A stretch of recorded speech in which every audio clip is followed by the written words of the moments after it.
ಶ್ರೀ ಗುರುಭ್ಯೋ ನಮಃ. ಮಾಯಕಾರಕೃತ್ವೇ ನಮಃ. ಗಣೇಶದೇವಿ ವಾಗ್ದೇವಿ ಮಮ ವಾಕ್ಯ ಸಿದ್ಧಿ ಕುರು ಸ್ವಹ. ವಾಸ್ತುಪುರುಷಾಯ ವಿದ್ಮಹೆ ಕ್ಷಿಮಂಕರಾಯ ಧೀಮಹಿ ತನ್ನೋ ವಾಸ್ತು ಪ್ರಚೋದಯಾತ್. ಆರಾಧ್ಯ ದೈವನಾಗಿರುವಂತಹ ಮಲೆಮಹದೇಶ್ವರನ ಮನದಲ್ಲಿ ನೆನೆಯುತ್ತಾ ವಿದ್ಯಾಗುರುಗಳ ತಂದೆ ತಾಯಿಯ ಪಾದಾರವಿಂದಗಳಿಗೆ ನಮಸ್ಕಾರವನ್ನು ಮಾಡ್ತಾ ಜಗದ್ಗುರು ಪಂಚಾಚಾರ್ಯರನ್ನ ಬಸವಾದಿ ಶರಣರನ್ನ ಮನದಲ್ಲಿ ನೆನೆಯುತ್ತಾ ನನ್ನೆಲ್ಲ ಪ್ರೀತಿಯ ವೀಕ್ಷಕ ಬಂಧುಗಳಿಗೆ ವಾಸ್ತುವಿಜ್ಞಾನ ಕಾರ್ಯಕ್ರಮಕ್ಕೆ ಪ್ರೀತಿಪೂರ್ವಕವಾಗಿರುವಂತಹ ನಮಸ್ಕಾರಗಳು ಮತ್ತು ಸ್ವಾಗತ. ಇವತ್ತಿನ ಸಂಚಿಕೆಯಲ್ಲಿ ಅಗ್ನಿಮೂಲೆಯಲ್ಲಿ ಬಳಸಬೇಕಾದಂತಹ ಬಣ್ಣಗಳು, ಬಳಸಬಾರದಂತಹ ಬಣ್ಣಗಳು ಯಾವ್ಯಾವುದು, ಅದರಿಂದ ಆಗುವ ಅನುಕೂಲ ಮತ್ತು ಅನಾನುಕೂಲಗಳೇನು ಅನ್ನುವಂಥ ವಿಚಾರವನ್ನು ಈ ಸಂಚಿಕೆಯಲ್ಲಿ ನಾನು ನಿಮಗೆ ತಿಳಿಸ್ಕೊಡ್ತಾ ಇದ್ದೇನೆ. ಅದಕ್ಕಿಂತ ಮುಂಚೆ ಸಬ್ಸ್ಕ್ರೈಬ್ ಆಗಿ ಫಾಲೋ ಮಾಡಿ ಮತ್ತು ಬೆಲ್ ಬಟನ್ ಪ್ರೆಸ್ ಮಾಡಿ. ನೋಡಿ, ಇದು ಪೂರ್ವ, ಇದು ಆಗ್ನೇಯ, ಇದು ದಕ್ಷಿಣ.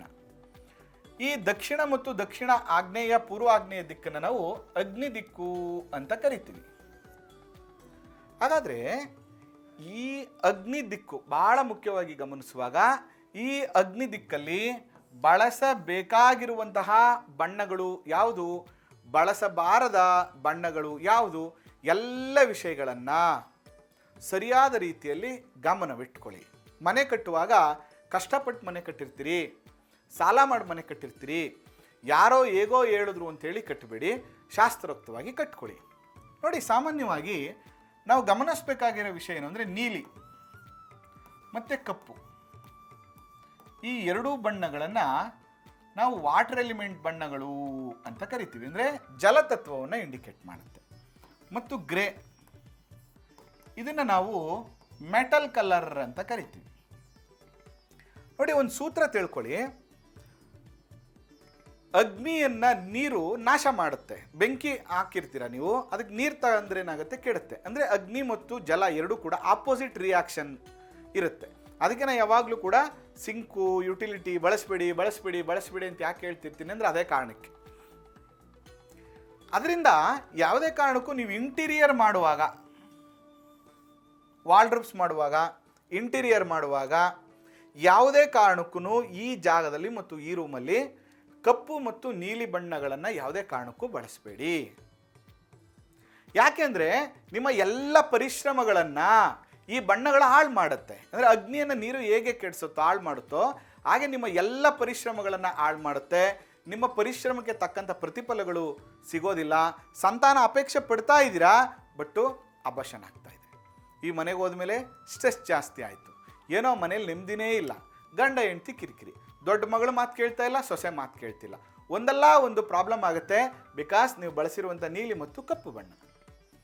ಹಾಗಾದರೆ ಇನ್ನೊಂದು ಬಣ್ಣ ಇದೆ ಗ್ರೇ, ಇದನ್ನು ಮೆಟಲ್ ಕಲರ್ ಅಂತ ಕರಿತೀವಿ. ಹಾಗಾದರೆ ಒಂದು ಕಬ್ಬಿಣವನ್ನು ತಗೊಂಡು ಬೆಂಕಿ ಮೇಲಿಟ್ಟರೆ ಏನಾಗುತ್ತೆ, ಕರಗೋಗ್ಬಿಡುತ್ತೆ.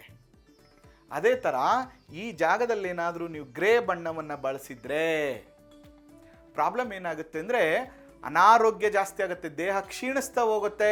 ಹೇಗೆ ಬೆಂಕಿಯಲ್ಲಿ ಈ ಮೆಟಲ್ ಕರಗ್ತಾ ಹೋಗುತ್ತೋ ಹಂಗೆ ಈ ಜಾಗದಲ್ಲಿ ಹೆಚ್ಚು ಕಾಲವನ್ನು ಕಳೆಯುವಂಥವ್ರಿಗೆ, ಹೆಣ್ಣು ಮಕ್ಕಳಿಗೆ ದೇಹ ಕರಗ್ತಾ ಹೋಗುತ್ತೆ, ಅನಾರೋಗ್ಯ ಜಾಸ್ತಿ ಆಗ್ತಾ ಹೋಗುತ್ತೆ, ಸ್ಟ್ರೆಸ್ ಲೆವೆಲ್ ಜಾಸ್ತಿ ಆಗ್ತಾ ಹೋಗುತ್ತೆ. ಒಂದಲ್ಲ ಒಂದು ಕಾಯಿಲೆಗಳು ಜಾಸ್ತಿಯಾಗಿ ಪ್ರತಿ ಸರಿ ಕೂಡ ಸಂಪಾದನೆಯ ಒಂದಷ್ಟು ದುಡ್ಡನ್ನು ಆಸ್ಪತ್ರೆಗಾಗಿ ಖರ್ಚು ಮಾಡುವಂಥ ಒಂದು ಪರಿಸ್ಥಿತಿ ಬರ್ತದೆ.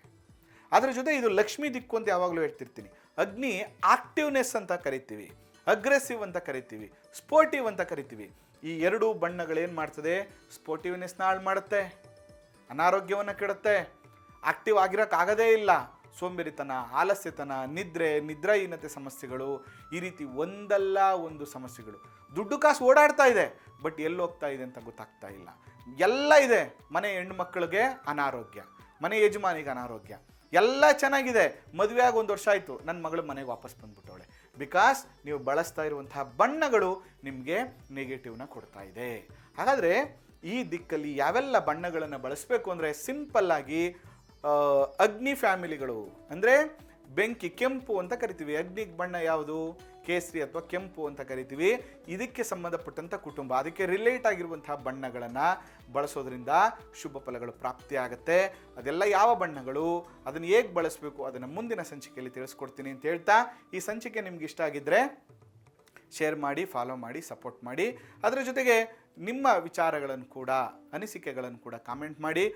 ವಾಸ್ತು ಪುರುಷಾಯ ನಮಃ ಅಂತೇಳಿ ಒಂದು ಕಾಮೆಂಟ್ ಹಾಕಿ. ನಿಮಗೂ ಕೂಡ ನಿಮ್ಮ ಮನೆಯ ವಿಷಯಗಳನ್ನು ತಿಳ್ಕೋಬೇಕು, ವಾಸ್ತು ಕರೆಕ್ಷನ್ ಮಾಡಬೇಕು ಅಂದರೆ ಸಂಪರ್ಕ ಮಾಡಿ. ಅದರ ಜೊತೆಗೆ ಭಾಳ ಮುಖ್ಯವಾಗಿ ಈ ವಾಸ್ತು ವಿಜ್ಞಾನ ಕಲಿಯುವ ಎಲ್ಲ ಆಸಕ್ತರು ಸಂಪರ್ಕ ಮಾಡಿ ಅಂತ ಹೇಳ್ತಾ ಈ ಸಂಚಿಕೆಯನ್ನು ಮುಗಿಸ್ತಾ ಇದ್ದೇನೆ. ಆ ಮಲೆಮಹದೇಶ್ವರ ಅನುಗ್ರಹ ಸದಾ ನಿಮ್ಮ ಮೇಲಿರಲಿ. ನಮಸ್ಕಾರ.